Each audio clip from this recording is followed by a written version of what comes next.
What is up, everybody? The Brahma Bullpen is back, reporting to you from the cow pasture studio out here. Hey, we're in episode 14 of the Bullpen, getting ready for XFL USFL merger and spring football. And we have breaking news, folks. Breaking news, breaking news. The Brahma Bullpen is breaking news. Well, nah, not really, man. There's no news out there. No merger news. We're not breaking anything on this podcast. Uh, we do have a little bit of news for those of you that have been watching the podcast over the past year or so. The bullpen is officially part of what is now called United Football Media Group. Our videos are going to start getting posted on their channel. It's a coalition, I guess, or a group of guys that have different podcasts. I'm pulling up my list right here. I want to officially thank the UFM for uh, allowing the bullpen to be part of their channel. You know, it kind of takes us and gets the bullpen out to USFL fans. They were a USFL specific group. The league is merging. We kind of hinted it last week. A lot of podcast groups are merging. USFL folks are reaching out to XFL folks, and XFL people are reaching out to USFL people. And we're just trying to make it to where we can cover spring football. The United Football Media Group is wanting to give you the best place to get fan reaction and news. These guys do a lot of player interviews here in the Brahma Bullpen. We've done some interviews, most of the time other podcasters and maybe some of the fan favorite folks out there back in the day. We tailgate and go to bars and things, but we're kind of fitting in the mold with the United Football Media Group, and we're gonna work on getting some player interviews out here. We'll see how it goes. You know, the USFL, to their credit, seem to be much more friendly to podcasters. They allowed them to get access to players, and they even interviewed GMs and coaches and things like that over at the UFM last year for the USFL. So, you know, the XFLs kind of kept podcasters at a distance. They want to kind of control the media, but that was their business model. You know, their business model was to control the product, own the product, produce the product, all that kind of stuff. Maybe with the merger and Fox and Redbird Capital getting together, maybe the old XFL teams will start letting the XFL quote unquote podcast group fan groups get a little more access. So we'll see. We're working on some things. Hopefully, we're bringing you some player interviews soon. But real quick, the United Football Media Group, they have a few different channels. So they got one channel called Table Talk with Ace. Ace focuses on the Houston Gamblers. He's a big Houston Gamblers fan. I don't want to give any info out there that Ace doesn't want you to know, but I'm an Aggie and he's a Baylor Bear. So, me and Ace already got a built-in rivalry. So I'm coming for you, Ace. I'm just kidding. I'm just kidding. I don't want Dark Ace. I don't want Dark Ace. Uh, if you watch Ace's podcast, you'll know what that means. But then we got Captain's Log with Captain Brandon. Uh, I think Captain Brandon is the most natural podcaster of the group. I've been, doing my research. I got to get to know these guys, and he just seems to flow. I know sometimes I'm herky jerky and I forget the words I want to say because I'm not a professional media personality, so I'm just doing the best I can as a fan with a microphone and the internet. That's basically who I am. So Captain Brandon seems to be pretty natural at it. I don't know. Maybe he's got some formal training. We'll have to ask him sometime. And then we got the Breakers Weekly. Uh, with Lex. That's a great channel, especially for those New Orleans folks down there. Got that Cajun flavor. I don't know. I'm just kidding. But, the Breakers are covered down there. Then you got Hammer Time with Webb and Alex. They kind of tag team it. You kind of got a voice of reason and a voice of fandom kind of working off each other. I don't know if that's the right way I would describe it, but that's the way that the episodes I've seen it kind of comes off. And then we got the Stallions Run with Buck. And we also have our Tell Me About our weekly recap. So during the season, you're going to get a weekly recap that's league wide. It's not team specific. The other podcasts we talked about were team specific podcasts. And, we got the Brahma Bullpen. We're here to focus on the Brahma San Antonio football professional spring football team. And that's what we're here to do. And then we have a USFLA. It's like a debate show. So if you want to see a bunch of podcasters yelling at each other, no, I'm just kidding. Nobody yells at each other. Everybody's super nice. And that's what we do. So check it out. United Football Media Group. We're on YouTube. You can see the logo down here on the screen. Check them out. So a lot of exciting things. We got mergers, and if you're a podcaster watching this and you cover one of the other XFL teams and you want to get in on this deal, hey, DM us. We're all on Twitter. You can message us on YouTube, and we'll reach out. These guys are super awesome. They're very accommodating. They're helpful. They give great advice, and hopefully we can take this channel to the next level. But with that being said, we're going to get on to our show. First thing we're going to cover is we did get a little bit of merger news. Turns out NBC's out.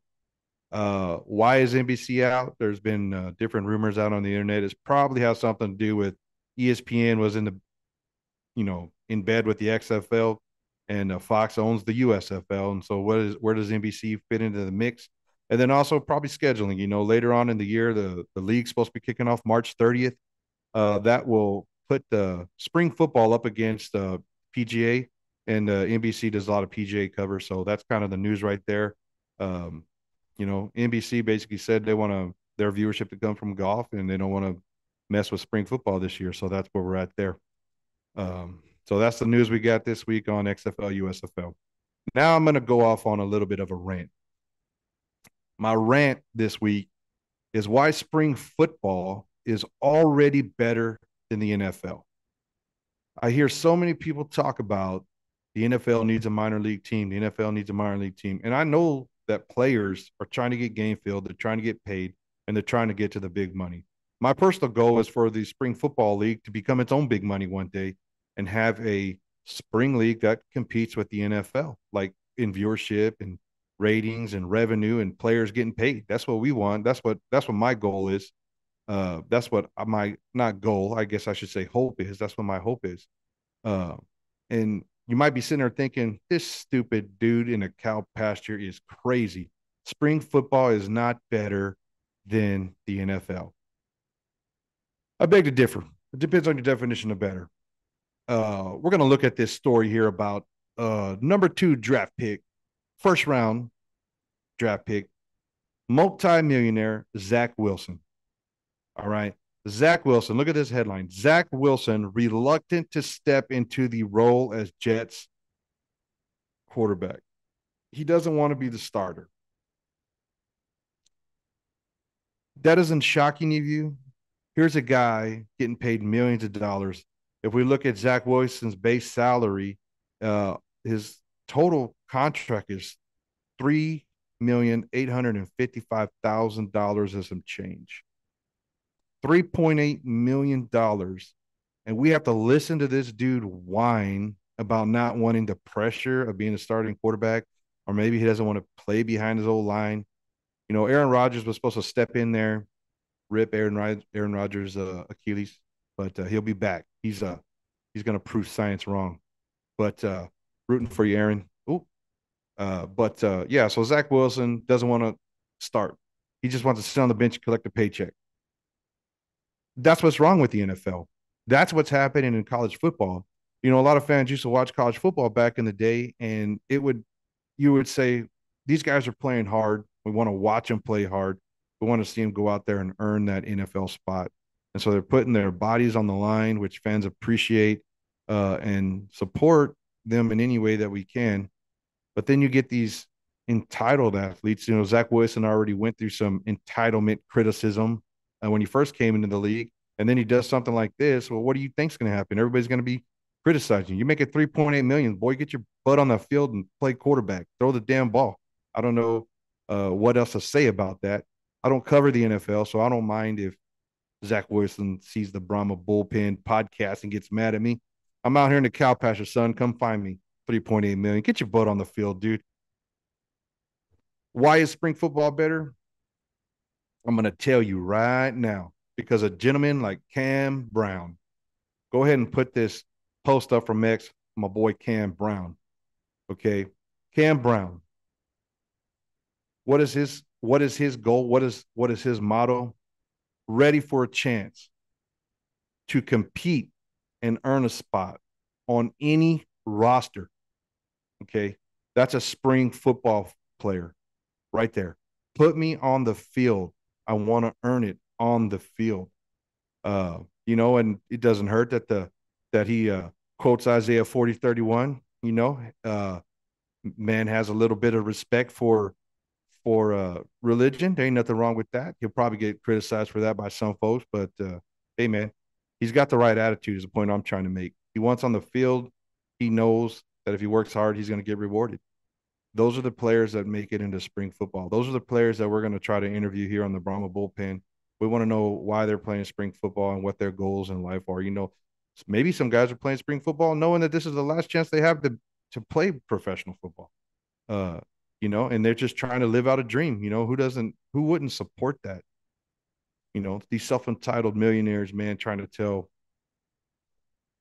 their coaches and stuff, man, they don't want to get on the field. And I know the coaches are making buku's bucks too, and there's all kinds of politics going on in those back rooms. But from a fan perspective, which is what we try to do, it's ridiculous, man. Get on the field, help your team win. Jets fans have had decades and decades and decades of losing football. And then their number 2 pick is like, I don't want to be the starter. I mean, I don't even know, dude. So, anyways, that's it. That's my rant. Spring football is better than the NFL because spring football players are hungry and they love the game of football and they're not there for a paycheck. They're there to earn something on the field. Next, we'll just move on a little bit.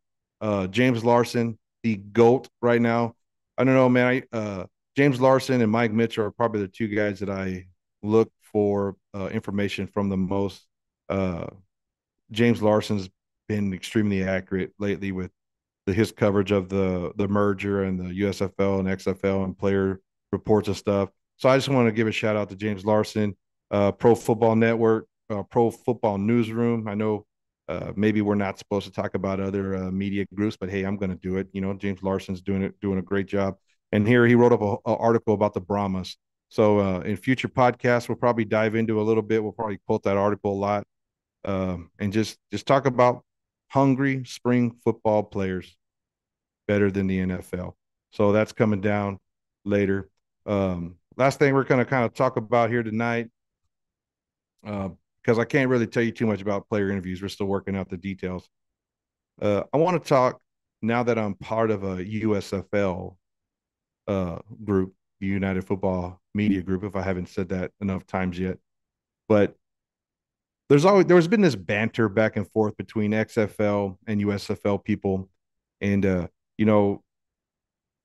throw up that Bleacher Report article right there, producer, if you get a chance. But, I was quoting The Rock talking about the XFL's league reported that they lost $60 million in 2023. Understand that a first-year product is going to lose money, and a second or third-year product should be at the point of breaking even, and a fourth or fifth-year product should be at the point of turning profit, right? So for someone to say, oh, the XFL sucks or needs the USFL to survive because they lost $60 million, first thing I'm going to tell you is, from the cow pasture, this is cow pasture math, what we're talking about right here. The first thing I'm going to tell you is the USFL and Fox are probably using what we call creative accounting. Okay. They're not setting the world on fire. You ain't making no money with nobody in the seats. Okay. I will tell you, and I will die on this hill. The XFL has a better hub model. All the teams practice in one place, ship them out to the cities, and get butts in the seats. Okay. Fans pay the bills. Remember that. We buy tickets, we buy food, we buy beer, we buy tailgate spots, we buy shirts, we buy hats, and we watch the games on TV. There's no debate that a game on TV with fans in the stand and crowd noise and atmosphere is better than the same exact game with no crowd noise and no atmosphere. What does a better product on TV mean? It means you're going to have more advertisers, better advertisers willing to play more money. It's a no-brainer, and I can't believe that people still have this discussion about these stupid hub models where a team from Pittsburgh is playing a home game in Canton, or a team from I don't even know, New Orleans is playing a home game in Memphis. I understand why they did it, but I'm not hating on it. I mean, you do what you got to do to get football on the field. I'm with you. What I'm hating on is constantly saying that because the XFL sees the importance of fans in the seats, that the league is not going to succeed and lost $60 million. The USFL and Fox are connected. Fox owns the USFL. Fox can push advertising revenue to the USFL that may not be advertising revenue meant for the USFL. They probably sign these big advertising deals and say, hey, we'll give you X number of commercials, during this month and time period. And the advertisers just advertise with Fox. They don't give a dang what it's shown on. And then, most of those advertisement deals are set up to viewership. So the advertiser pays more if more people watch it. The advertiser pays less if less people watch it. And you can kind of hide and slough some stuff through if you're the network and you own the league. It's easy to do some creative accounting and make it look like you had a little profit, but there's no guarantee that there was profit. If I was an auditor, I'd want to see the books. Now, the XFL's perspective, they lost $60 million. I 100% believe they lost $60 million. Okay. Don't doubt it in my mind at all. From day one, they said it was a 3 to 5 year profit return plan. Okay. Before the league even launched, they said, we're not going to make no money year 1 and 2, maybe year 3 if we get fortunate. But by year 5, we definitely want to be making money. I think another thing is the USFL and the XFL had a little different idea on franchises. The XFL is pushing franchise ownership. And now I think with the new merged group, I think that they're also going to be pushing for franchise ownership. Newsflash, if you're going to have franchise ownership, those owners are going to want those teams in their cities with their stadiums. And I'll tell you another thing. It's no coincidence, the rumors, of course, we don't know anything confirmed about the merger. It's no coincidence that this merger, the teams rumored to be part of the merger that stays, are teams with stadium deals. Simple. Butts in seats. That's my rant on that. That's going to be the episode this week. As always, like, share, follow, jump on the UFM, United Football Media YouTube. Check out some of the other videos. Throw some comments down here. Let us know how we can improve the bullpen. And that's it, man. We're going to sign off here from the cow pasture and the Brahma Bullpen. As always, baby, horns forward. Let's go Brahmas. Hey, and by the way, no more sibling rivalry, XFL, USFL. If podcasters are merging and we're starting to get along, all you folks on X, you know who I'm talking about. Ducky, all the folks on X. We're a team. Let's get together. Let's make this work. Horns forward, baby.